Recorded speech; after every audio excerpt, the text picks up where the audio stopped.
آج کا قصہ دریائے نیل کے نام حضرت عمر رضی اللہ تعالیٰ عنہ کا خط۔ روایت ہے کہ جب مصر فتح ہوا تو مصر والے حضرت عمر بن عاص رضی اللہ تعالیٰ عنہ کے پاس آئے اور کہنے لگے کہ ہماری قدیم عادت ہے کہ اس مہینے میں دریائے نیل کی بھیڑ چڑھاتے ہیں، اور اگر نہ چڑھائیں تو دریائے نیل میں پانی نہیں آتا، اور ہم ایسا کرتے ہیں کہ اس مہینے کی 12ویں تاریخ کو ایک بکرا لڑکی کو لیتے ہیں جو اپنے ماں باپ کی اکلوتی ہو، اس کے والدین کو دے دلا کر رضامند کر لیتے ہیں اور اسے بہت عمدہ کپڑے، بہت قیمتی زیور پہنا کر، بنا سنوار کر اس نیل میں ڈال دیتے ہیں تو اس کا پانی چڑھتا ہے، ورنہ پانی نہیں چڑھتا۔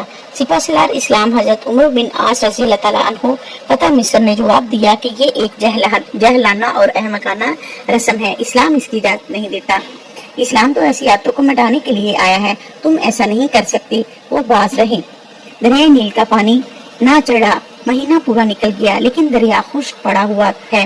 لوگ تنگ آ کر ارادے کرنے لگے کہ مصر کو چھوڑ دیں، یہاں کی بود و باش ترک کر دیں۔ اب فتح مصر کو خیال گزرتا ہے کہ دربار خلافت کو اس سے مطلع فرماتے ہیں۔ اسی وقت خلیفہ المسلمین امیر المومنین حضرت عمر بن خطاب رضی اللہ تعالیٰ عنہ کی طرف سے جواب ملتا ہے کہ آپ نے جو کیا اچھا کیا، اب میں اپنے اس خط میں ایک بچہ دریائے نیل کے نام بیچ رہا ہوں، تم اسے لے کر دریائے نیل کے میں ڈال دو۔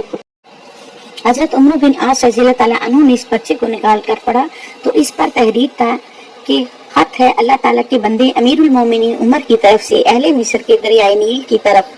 بعد حمد و ثنا کے مطابق یہ ہے کہ اگر تو اپنی طرف سے اپنی مرضی سے بہ رہا ہے تو خیر، نہ بہ، اور اگر اللہ تعالیٰ وحد و قہار تجھے جاری رکھتا ہے تو ہم اللہ سے دعا مانگتے ہیں کہ وہ تجھے رواں کر دے۔ یہ بچہ لے کر حضرت امیر عسکر رضی اللہ تعالیٰ عنہ نے دریائے نیل میں ڈال دیا۔ ابھی ایک رات بھی گزرنے نہ پائی تھی کہ دریائے نیل میں 16 ہاتھ گہرائی کا پانی چلنے لگا، اور اسی وقت مصر کے خشک سالی تر سالی سے گرانی اور ارزانی سے بدل گئی۔ خط کے ساتھ ہی خطہ کا خطہ سرسبز ہو گیا اور دریا پوری روانی سے بہتا رہا۔ اس کے بعد سے ہر سال جو جان چڑھائی جاتی تھی وہ بچ گئی اور مصر سے اس ناپاک رسم کا ہمیشہ کے لیے خاتمہ ہو گیا۔